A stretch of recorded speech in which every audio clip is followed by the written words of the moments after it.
webinaire est fondamental parce que, en fait, pour étudier la relation santé-bâtiment, je pense qu'il ne faut pas oublier pourquoi on construit, quelle est la finalité du bâtiment. Et en fonction de ça, bien sûr, on va trouver les bonnes réponses pour la santé et le bien-être, la qualité de vie des occupants. Donc, on va aller aux fondamentaux. Très bien. Alors l'objectif de cette rencontre, c'est bien évidemment de pouvoir également interagir avec vous, hein, qui nous écoutez.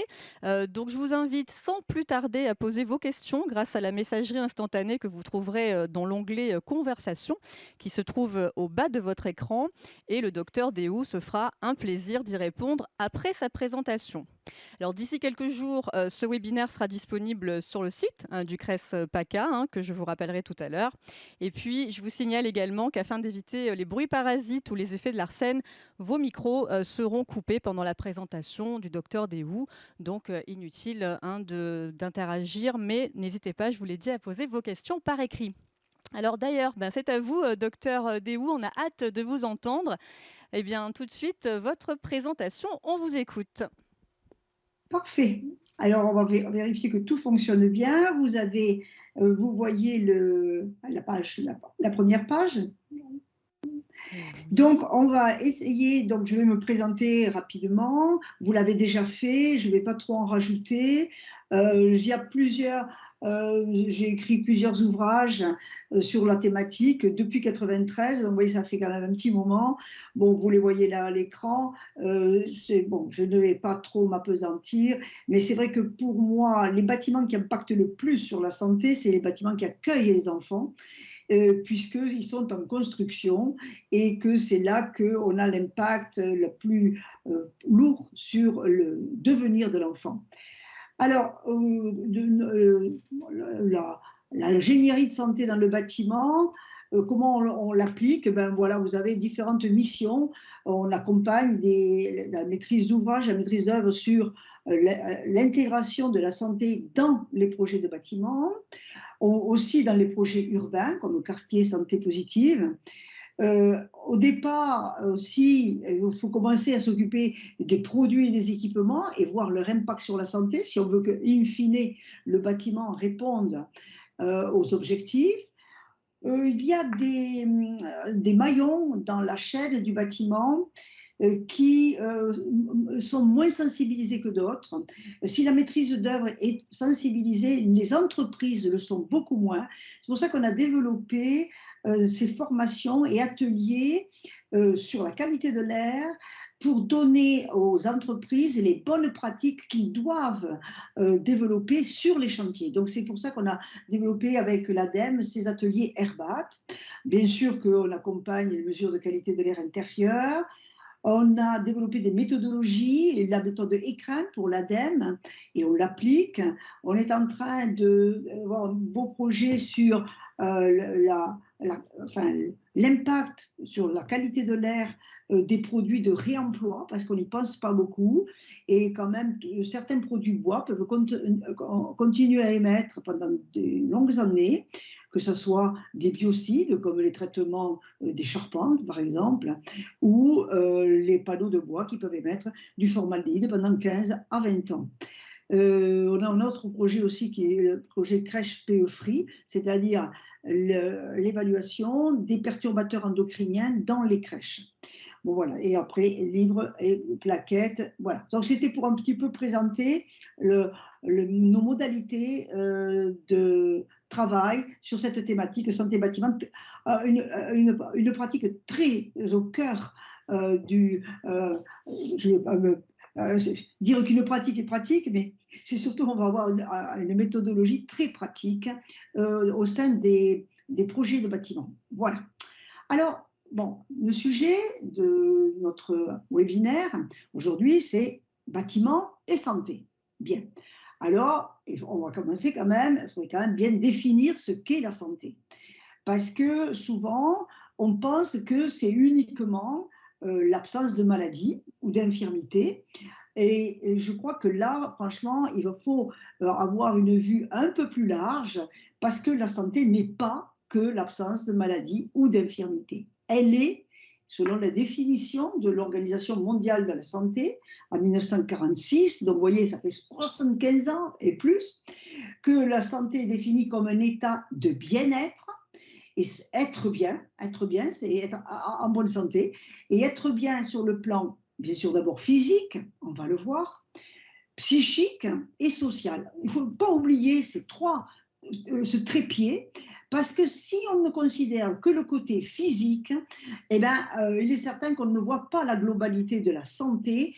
Et dans le bâtiment, ces trois points doivent être absolument traités. On parle beaucoup de qualité de l'air intérieur, bien sûr que c'est important, on va le voir, mais ça ne se résume pas, la santé dans le bâtiment ne se résume pas à la qualité de l'air intérieur. Autre définition très intéressante de l'OMS aussi, 40 ans plus tard, en 1986, c'est de dire que la santé est une ressource de la vie quotidienne. Ça, c'est hyper important parce que si les gens sont en bonne santé, eux-mêmes peuvent participer au développement social, économique et individuel. Donc, ils sont une ressource. Et donc, il faut voir que ce n'est pas qu'un bien personnel, la santé, mais aussi ça peut être un bien qui va retentir sur tout le plan social, culturel, environnemental, comportemental. Donc, je pense que voilà des définitions qui élargissent un petit peu le débat et qui nous permettent de resituer l'impact du bâtiment sur la santé, avec cette définition holistique. Donc, surtout, bien garder chaque fois l'impact physique, psychique et social du bâtiment et donc sur la santé. Alors, autre définition de la santé qui était donnée par des physiologistes américains, qui est que l'être humain dépend de son environnement et que donc la santé est une adaptation réussie à cet environnement. Cet environnement, bien sûr, on le sait maintenant, on le dit souvent, c'est que cet environnement, le premier environnement de l'homme, c'est le bâtiment. Pourquoi? Parce qu'on y passe beaucoup de temps. Hein, on compte 80%, 90% suivant les âges. Les personnes âgées, les jeunes enfants passent beaucoup plus de temps, les bébés, dans le bâtiment. Et puis ensuite, par la proximité. C'est-à-dire que si ce bâtiment, il y a des émissions, par exemple, qui sont liées dans le bâtiment, bien sûr que vont nous impacter beaucoup plus parce qu'on est très proche par rapport aux polluants de l'air extérieur.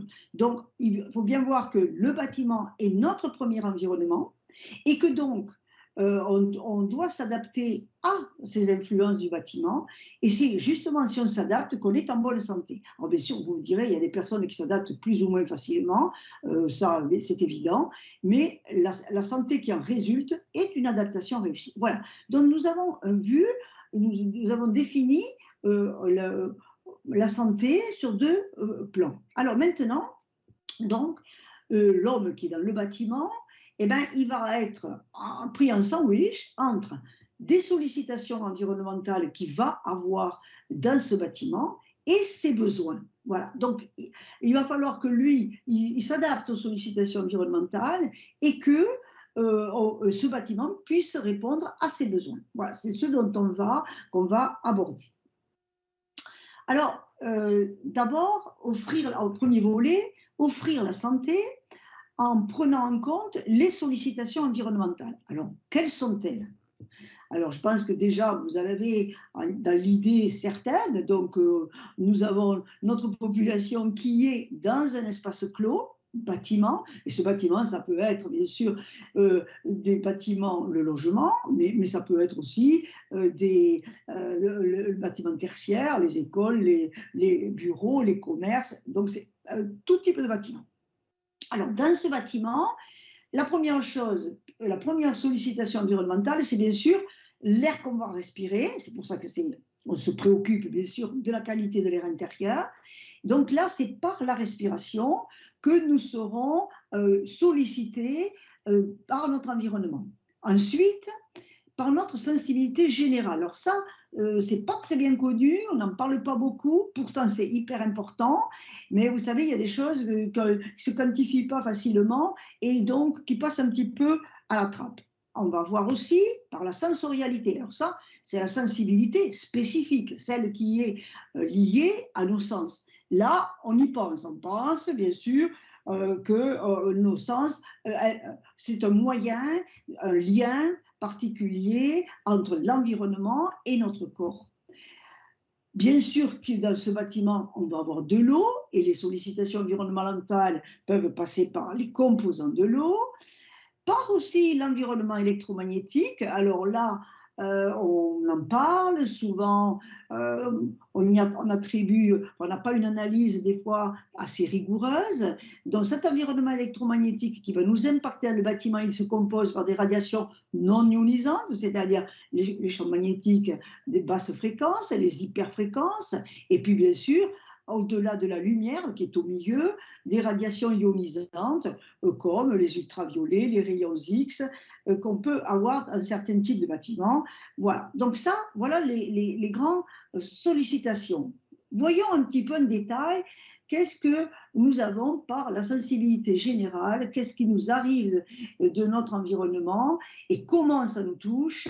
Alors, on a deux niveaux. On a le niveau extéroceptif, c'est peut-être un peu compliqué, mais c'est tout ce qu'on perçoit par notre peau. Donc, c'est par la peau, et cette peau est extraordinaire. On en a 2 mètres carrés, et par cette peau, on va pouvoir à la fois percevoir du froid, le chaud, l'humide, le sec, et aussi se protéger, c'est-à-dire que quand on touche quelque chose, on sent très bien si c'est chaud, et tout de suite ça peut déclencher une douleur. Donc là, notre environnement, parce qu'on parle de confort thermique, un mot que je n'aime pas tellement, parce que le confort c'est ce qui contribue au bien-être, mais c'est pas le bien-être. Et donc le froid, le chaud, l'humide et le sec, c'est par cette sensibilité générale que nous sommes impactés. Et ensuite, il y a une autre sensibilité générale qui s'appelle proprioceptive et qui est le sens spatial. Et là aussi, on ne s'en préoccupe pas beaucoup. Or, dans le bâtiment, nous avons besoin d'espace. On nous vend des bâtiments au mètre carré. Bon, ben non, il nous faudrait nous vendre des bâtiments au mètre cube, puisque on ne vit pas couché au ras du sol, qu'on est, on est dans le mouvement.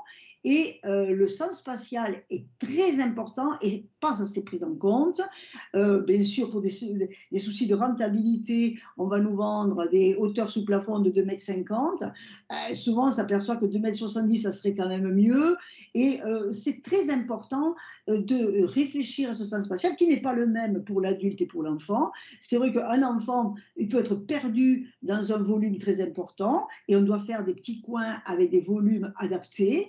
Et par contre, les adultes, on a besoin d'avoir un certain volume. Et ça, et de pouvoir bouger. Donc ça, c'est cette sensibilité générale est très importante. Alors bien sûr, dans la sensorialité, on va avoir, je parle, l'impact du bâtiment à travers nos sens, va bien sûr agir par le toucher. On ne s'en préoccupe pas beaucoup dans le bâtiment, puisqu'on nous a appris qu'il ne fallait pas toucher. Or, pour les petits, qui ont le toucher, le premier sens développé, eux, ils touchent tout pour appréhender leur environnement. Et ben, c'est vrai que le type de sol, le type de revêtement est important et bon, on ne s'en préoccupe pas tellement parce que souvent, on a des considérations hygiénistes et on dit qu'il faut que ça soit surtout facile à nettoyer, mais on ne se préoccupe pas de la qualité tactile de ces surfaces. Alors, la vision, bien sûr que ça, on y pense, on va en reparler. L'ouïe, bien sûr, avec l'audition, et l'odorat. Bon, l'odorat, souvent, on se préoccupe dans les bâtiments des mauvaises odeurs, et parallèlement aussi, on va vouloir apporter des odeurs nouvelles dans le bâtiment. Or, il faut faire attention parce qu'en ce moment, on est victime du marketing olfactif, on nous parfume tout, les lessives, les produits d'entretien, et ce n'est peut-être pas une très bonne solution aussi. Donc, vous voyez, on a deux facettes où on ne s'occupe que des mauvaises odeurs, où on apporte trop de bonnes odeurs. Et tout ça, alors c'est ça qui est important et que je veux souligner, c'est que ce qui nous arrive par les sens, bien sûr, nous informe de notre environnement, de la lumière, de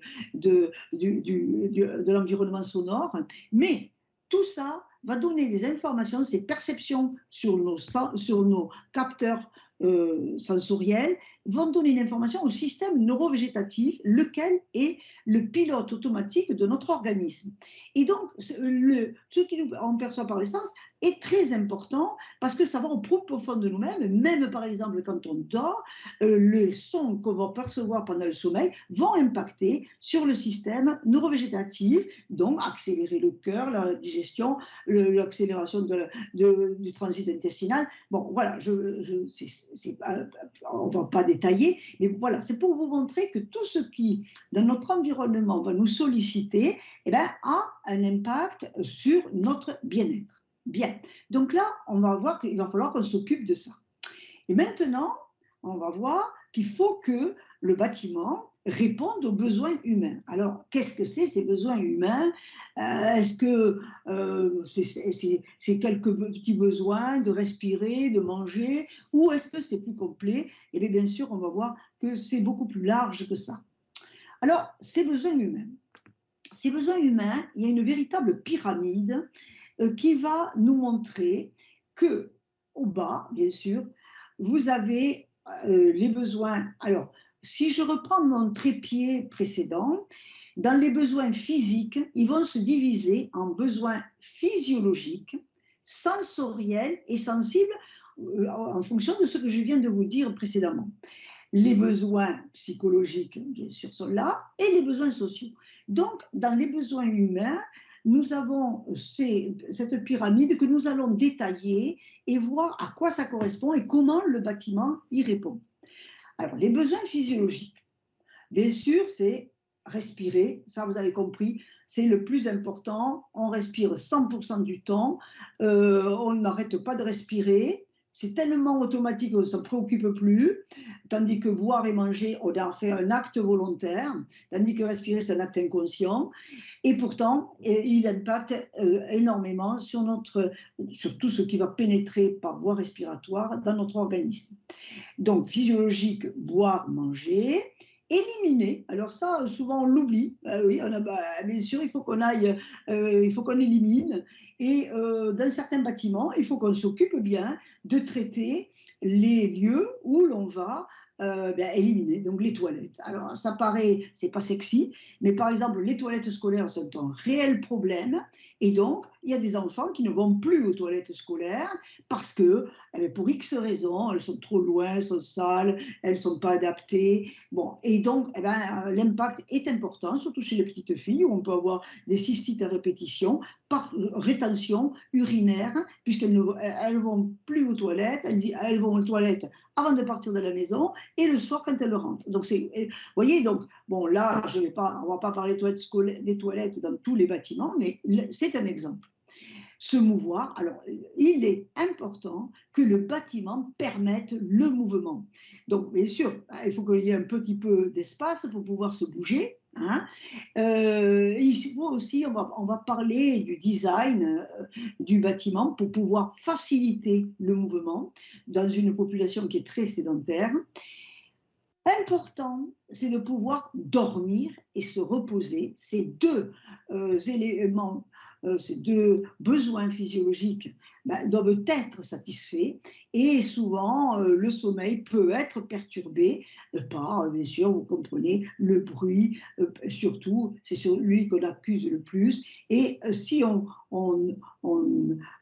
dégrade la qualité du sommeil, et ben les gens vont avoir des vont avoir des retentissements sur leur, par exemple, apprentissage, sur les problèmes de vigilance dans la journée. Donc, une personne qui dort mal va avoir plus d'accidents domestiques, par exemple, par manque d'attention. Bon. Donc, ça, c'est les besoins physiologiques. Maintenant, passons aux besoins sensoriels qu'on a déjà abordés. Je vais les reprendre un peu plus loin. Donc, voir, entendre, sentir, toucher. Bon, goûter dans le bâtiment lui-même, on ne le mange pas, mais bon, dans le bâtiment, on a bien sûr des lieux et des équipements pour pouvoir manger. Alors, les besoins sensibles. Alors, sensibles, vous l'avez déjà vu, c'est surtout température, Donc ça, on en parle beaucoup, puisque maintenant, il ne faut pas avoir trop chaud, il ne faut pas avoir trop froid. Bon, on a certaines exigences, ce qui est normal. L'hygrométrie, ça par contre, on s'en préoccupe moins, parce que les gens ont des thermomètres, hein, mais ils vont surveiller la température, alors il fait j'ai 20 degrés, j'ai 19, j'ai froid, j'ai chaud. Par contre, l'hygrométrie, les hygromètres dans les logements, il n'y en a pas beaucoup, et pourtant ça c'est très important, qu'il y a des avantages, parce qu'il faut avoir une hygrométrie comprise entre 40 et 60, j'en parlerai tout à l'heure. Souvent, on a un air ou trop humide ou trop sec, ça dépend. En montagne, on peut avoir l'air très sec l'hiver, mais dans certains locaux, on va avoir un air trop humide par manque de renouvellement d'air parfois. Donc l'espace, je l'ai dit, et puis tout ce qui est électromagnétique. Voilà les besoins donc humains sur le plan physique. Maintenant, les besoins psychologiques, pardon. Alors, bien sûr, bah, le bâtiment, il nous apporte une certaine intimité, hein, surtout pour le logement, par exemple, une certaine sécurité, on se sent bien à l'intérieur, protégé, hein, tranquillité, on est chez soi, comme pour le cadre du logement, mais on peut avoir aussi des bâtiments, des locaux qui doivent stimuler, hein, stimuler l'attention, c'est le cas de l'école. Un peu d'esthétique, ça gâche rien du tout. C'est vraiment quelque chose, et on va le voir. Il y a des travaux récents de l'OMS sur ce sujet qui sont intéressants. Qu'on ait des émotions dans le bâtiment, c'est tout à fait, ça nous fait du bien, que ça permette la créativité, le jeu, bien sûr. Vous voyez que ça correspond à différents types de bâtiments. Tous ces besoins psychologiques ne sont pas les mêmes selon le type de bâtiment. Que le bâtiment soit adaptable, ça on en parle maintenant beaucoup. Le télétravail a par exemple fait ressortir ce besoin d'adaptabilité du bâtiment. Alors quelque chose de très important, c'est la biophilie, c'est-à-dire on a un besoin de vivant, un besoin de nature.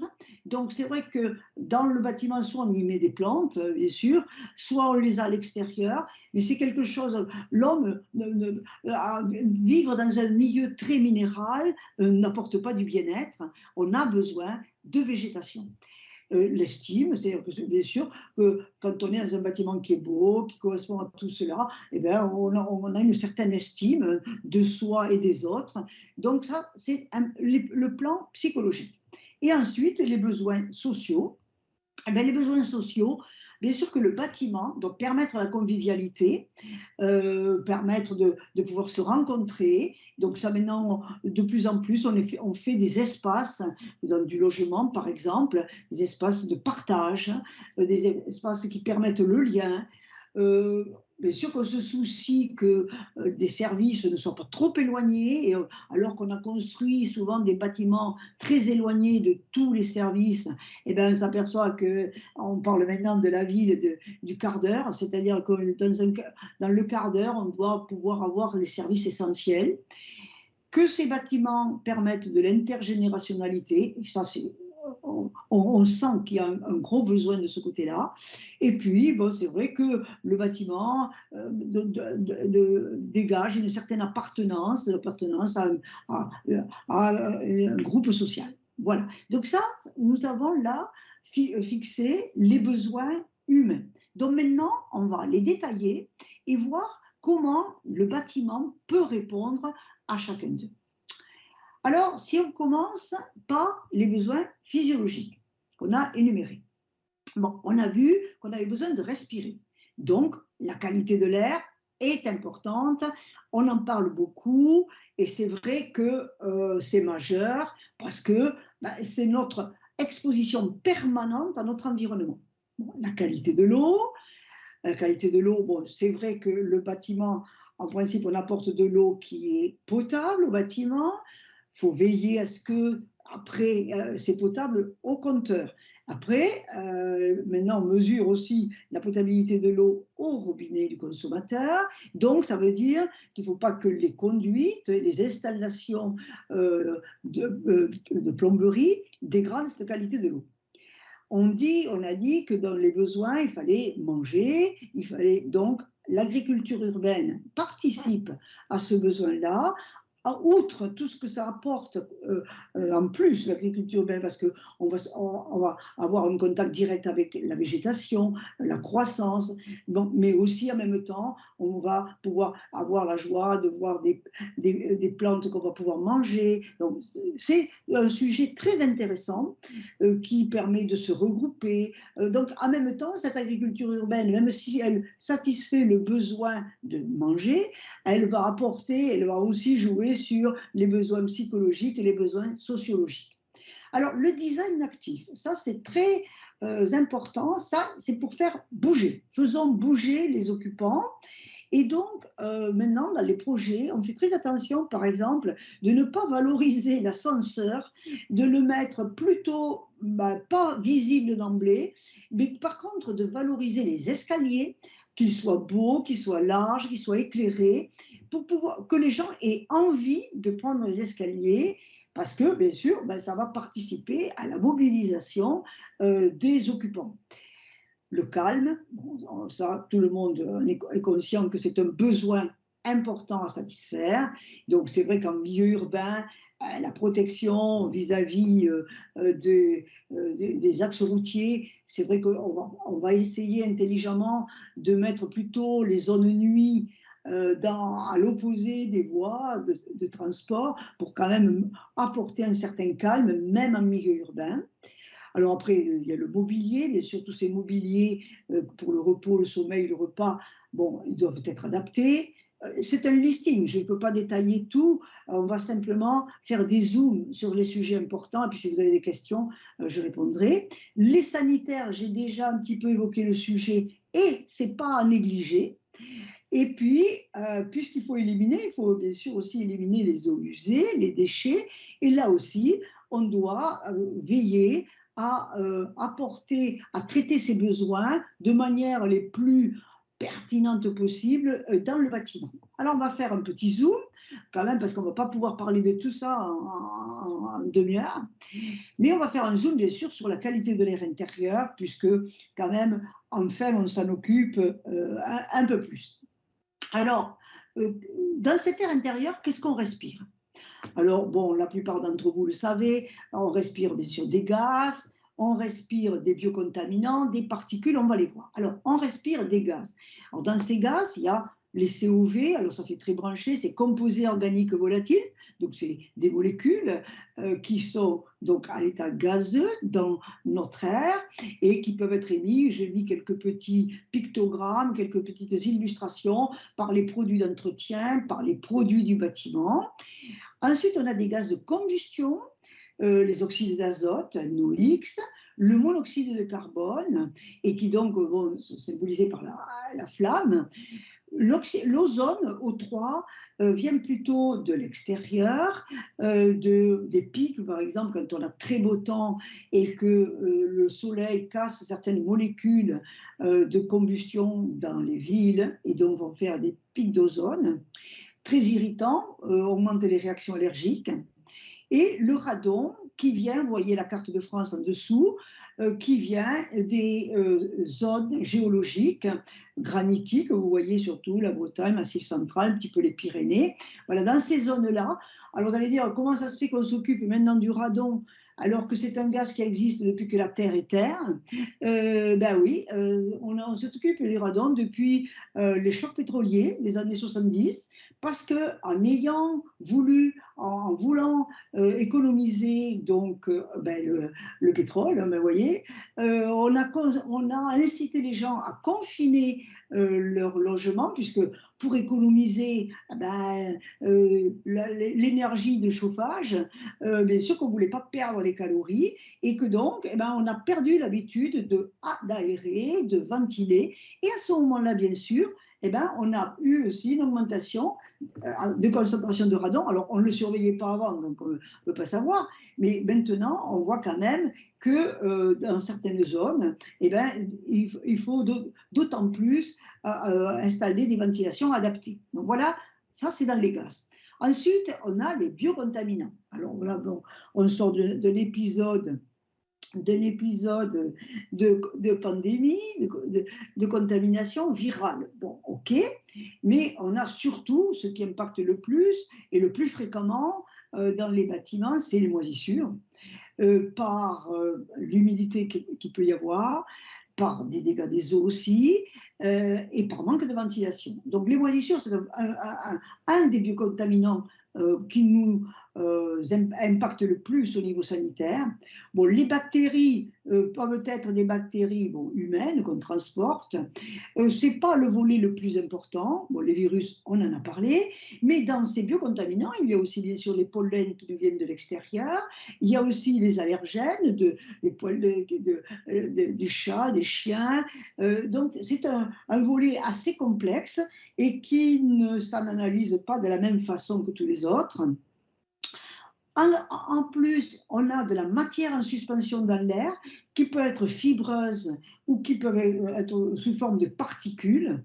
Et là aussi, on a un impact assez important au niveau respiratoire. Et puis, à cheval, entre les gaz et les fibres, il y a les fameux les polluants émergents qu'on appelle les composés organiques semi-volatiles, c'est-à-dire que ils peuvent être dans l'air, mais ils peuvent être aussi dans la phase particulière. Donc, ils sont un peu plus complexes à analyser, et c'est cela dont on s'occupe maintenant. Bon, un peu plus, mais qui ne sont pas faciles, bien sûr, à identifier, ce sont les perturbateurs endocriniens. Donc là, il y a les phtalates, les retardateurs de flamme bromés, les hydrocarbures aromatiques polycycliques. C'est des familles assez importantes et qui sont en ce moment, qui font l'objet d'analyses, de recherches. Et c'est ce qu'on va faire, par exemple, dans les crèches, essayer de faire l'inventaire des sources de perturbateurs endocriniens et de la quantité d'exposition des jeunes enfants des moins de 3 ans, puisqu'on considère que c'est les 1000 premiers jours qui sont les plus impactants face aux perturbateurs endocriniens. Alors, ça, c'était tous les composés qu'on peut avoir dans l'air. Et maintenant, d'où viennent tous ces composés quand on est dans l'air intérieur? C'est là que ce n'est pas facile parce que les sources des polluants de l'air intérieur sont multiples. D'abord, le sol, on vient de le voir avec le radon. C'est-à-dire, le bâtiment, il est implanté sur un terrain, sur un sol. Ça peut être un sol contaminé, une friche industrielle, ça peut être une zone granitique. Ça va vous venir de l'air extérieur. Ça, on le comprend, hein, c'est pas pareil si on est près d'un axe routier à fort trafic ou en pleine campagne.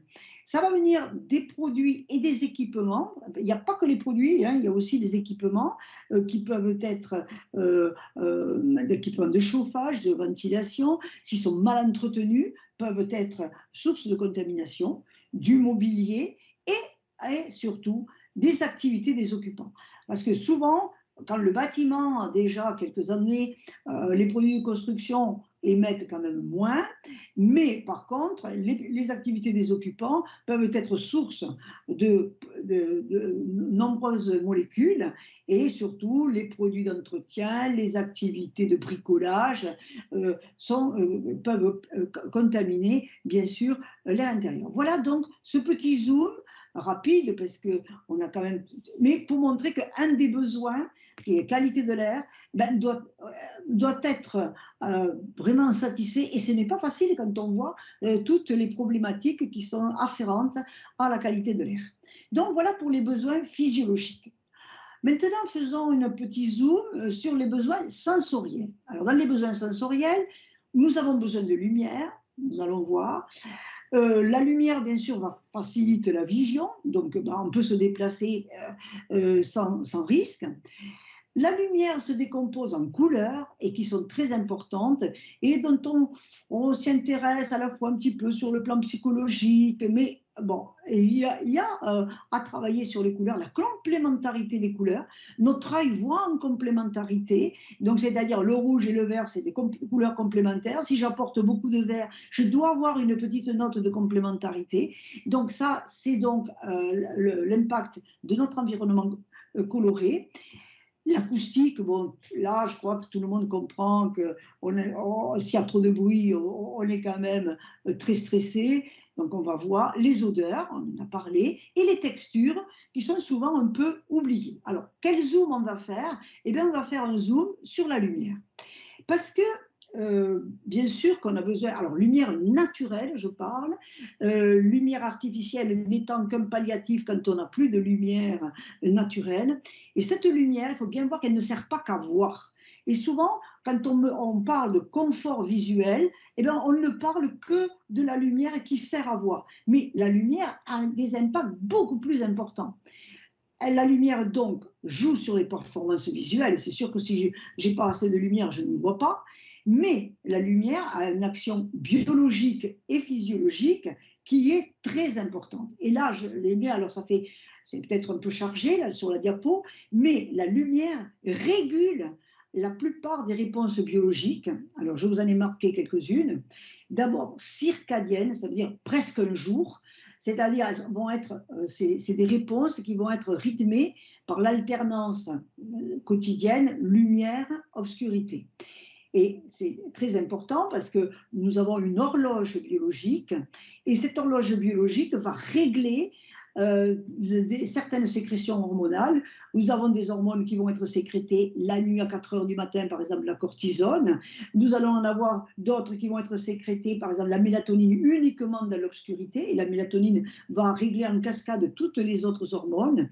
Donc, la lumière, et là vous allez me dire, oui, mais alors vous nous parlez de la nuit. Alors c'est vrai, c'est l'alternance lumière, lumière-obscurité. C'est très important. Ensuite, la lumière va régler des sécrétions neuroendocriniennes hein, dans toutes le thalamus, hypothalamus, et neurocomportementales, ça, tout le monde l'a plus ou moins constaté. Quand vous avez du soleil et une lumière intense, eh ben, vous avez un peu plus des fois plus, vous avez davantage vous êtes de bonne humeur. S'il y a moins de lumière, ben, c'est un peu peur, vous allez dire ah, c'est triste.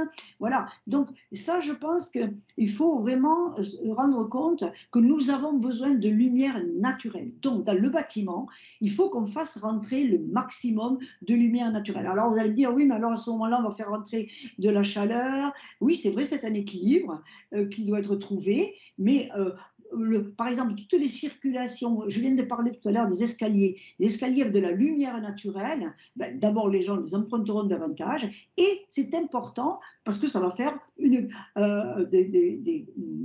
temps de plus où on est avec de la lumière naturelle. Puisqu'on vit beaucoup dans les bâtiments, souvent, on n'a pas assez d'apport de lumière naturelle par jour pour les gens. Voilà. Alors, pardon, voilà. Alors, maintenant, nous avançons. Après les besoins physiologiques, sensoriels, voyons les besoins sensibles, je les ai déjà évoqués. Alors, comment répondre à ces besoins spatial, le besoin spatial, le besoin de chaud, de froid. Donc voilà, par les surfaces, les volumes, par l'environnement hygrothermique, on en parle beaucoup, puisque ça, on va nous dire, il ne faut pas avoir trop chaud, il ne faut pas avoir froid, et puis l'environnement électromagnétique. Alors, comme on ne peut pas tout traiter en demi-heure, je vais faire un petit zoom sur l'hygrométrie, parce que ce complexe hygrométrie-température est souvent, je vous l'ai déjà dit, mais je le répète, est souvent maltraité. Alors, je vous ai mis un hygromètre entre 40 et 60, c'est ce qu'on doit avoir. Alors, bien sûr, vous allez me dire, oui, mais des fois on a davantage. Oui, mais là, ça va témoigner qu'il y a, par exemple, un manque de ventilation. Si on a beaucoup plus que 60, c'est souvent parce que ce n'est pas suffisamment renouvelé. Quand on a en dessous de 30, vous voyez qu'il y a une petite marge. Là, il est pas mal fait ce hygromètre parce que il y a la plage bon, qui est optimale, 40-60, mais on voit que bon, en dessous de 30, ça commence à être problématique. Ça, c'est souvent parce qu'il fait trop chaud. Et comme il y a un lien entre température et hygrométrie, quand il fait trop chaud dans une pièce, l'air est trop sec. Et donc, c'est une problématique. À ce moment-là, les gens vont se plaindre, les gens qui portent des lentilles vont trouver qu'ils ont les yeux un peu secs, les gens vont avoir des petits problèmes en disant j'ai le nez un petit peu sec, la gorge sèche, et ils ont envie de boire. Alors, qu'est-ce qui est un peu nouveau? Ce qui est important, c'est qu'actuellement, on a un petit conflit entre les économies d'énergie et le confort et les besoins de température et les besoins physiologiques. Et pourquoi? Eh bien parce que depuis les chocs pétroliers des années 79, on a décidé arbitrairement qu'il fallait que les bâtiments soient chauffés qu'à 19 degrés. Alors en ce moment, on en reparle parce qu'il y avait les problèmes de guerre de l'Ukraine et les problèmes énergétiques. On va dire, ah, ça maintenant c'est fini, c'est que 19 degrés. Oui, c'est bien gentil. Ce n'est pas une décision physiologique parce que si on veut, vous voyez cette nouvelle norme de mai 2019, je ne sais pas si vous voyez bien ma souris, mais bon, je pense que vous le voyez, la flèche. En fait, la catégorie vraiment de bien-être au niveau thermique, c'est ici 2, et pour toutes les populations. Et donc, ça veut dire qu'en hiver, on doit avoir un chauffage à 20 degrés. Parce que c'est pour les activités sédentaires. Quand dans un bâtiment, on a une activité où on bouge, c'est pas pareil. Mais si c'est un bureau, si c'est un endroit où on est sédentaire, eh bien, physiologiquement, nous avons besoin de 20 degrés. Bon, en été, vous voyez que c'est 26. Et ça c'est donc des températures physiologiques. Hein. Donc là, je pense qu'il faut quand même faire, essayer de voir les locaux où on bouge, ben on peut avoir 19 degrés, mais les locaux où on est assis pendant des heures, je regrette, il faut avoir 20 degrés. Voilà. Alors, passons maintenant aux besoins psychologiques. Alors, ces besoins psychologiques, vous en avez énuméré plusieurs. On va faire un focus particulier sur la végétation. Parce qu'il est évident que dans les bâtiments, autour des bâtiments et dans les bâtiments, on doit avoir un apport de nature, un coin de nature. Et pourquoi? Eh bien parce que quand vous voyez cette fleur, avec toutes les actions du végétal en ville, c'est quand même très important. Si on commence, bien sûr, par la santé physique que vous avez ici en haut, alors les petites flèches sont dans un sens vers la montée, dans un autre sens vers la descente. Alors, ça veut dire quoi? Eh bien, la végétation sur la santé physique va augmenter l'activité physique. Oui, c'est vrai, quand on a de la végétation, un petit jardin à côté, on va avoir envie de sortir, de bouger. La végétation baisse la fréquence des maladies cardiovasculaires. Donc j'ai mis une petite flèche vers en bas. Ça améliore la qualité sonore. Alors, par contre, point un peu négatif, c'est augmente les allergies polliniques. Donc il va falloir bien choisir les essences et éviter de mettre trop de concentration de végétation, allergisante. Bien sûr qu'on peut avoir, mais ça on le sait, surtout dans les écoles, des végétaux qui peuvent être toxiques et on va les éviter. Ah, pardon, on va les éviter. Voilà, voilà. Ensuite, bien sûr, si on fait bouger les gens, on va diminuer l'obésité. Donc, vous voyez déjà, rien que sur le plan physique, la végétation, tous les points. Sur la santé psychique, ça va diminuer le stress, l'anxiété, améliorer l'humeur, augmenter la concentration, augmenter la sécurité, la tranquillité, la convivialité. Vous voyez qu'on touche beaucoup de points.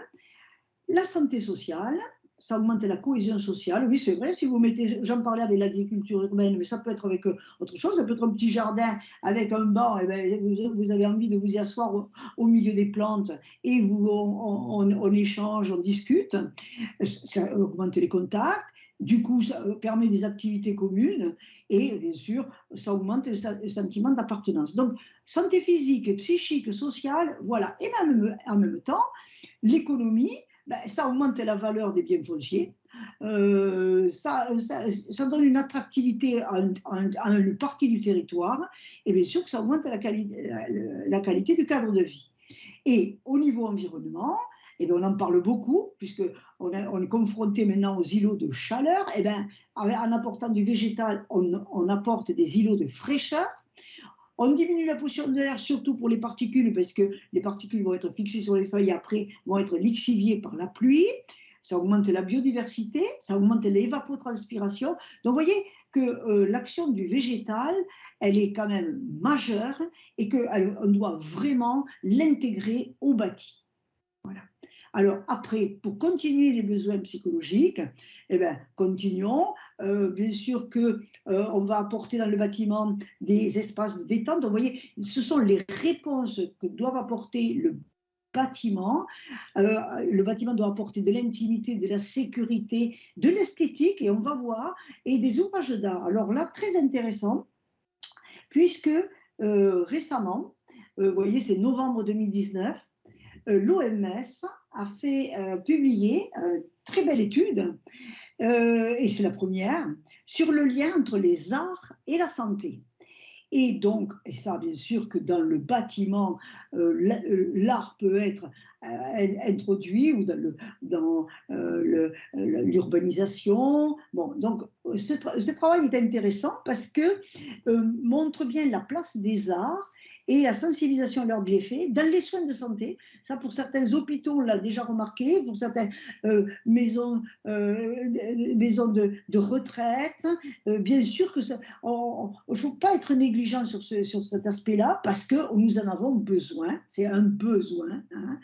Et donc, on voit que du visuel va pouvoir améliorer le cadre de vie. Voilà. Donc ça, c'est intéressant parce que ben, il y a 900 publications qui ont été analysées, et c'est vrai que les conclusions sont particulièrement intéressantes, et je vous engage à regarder, à lire ce document. Voilà. Alors maintenant, donc cet été, on a vu comment on répondait aux besoins psychologiques. Maintenant, comment répondre aux besoins sociaux dans le bâtiment? Eh bien, vous comprenez, on a évoqué les espaces d'accueil, de rencontres, de permettre de l'intergénérationnel, des accès aux services. Voilà. Donc, quand on fait un programme de bâtiment, on va aussi intégrer ces besoins-là. Donc, vous voyez, il faut vraiment avoir ces 5 niveaux: physiologiques, sensoriels, sensibles, psychologiques et sociaux. Et les besoins sociaux sont aussi très importants, parce que l'homme est un être social. Et Aristote, vous voyez, disait l'homme est un être sociable. La nature l'a fait pour vivre avec ses semblables. Et qu'est-ce que ça apporte, les échanges entre êtres humains? Eh bien, c'est assez extraordinaire, parce que d'abord, ça augmente la confiance. Ça diminue le stress et la douleur, de pouvoir parler d'échanger. Et ben, vous pensez moins à vos soucis, ou vous les exprimez, et du coup, en les exprimant, et ben, c'est un début de traitement.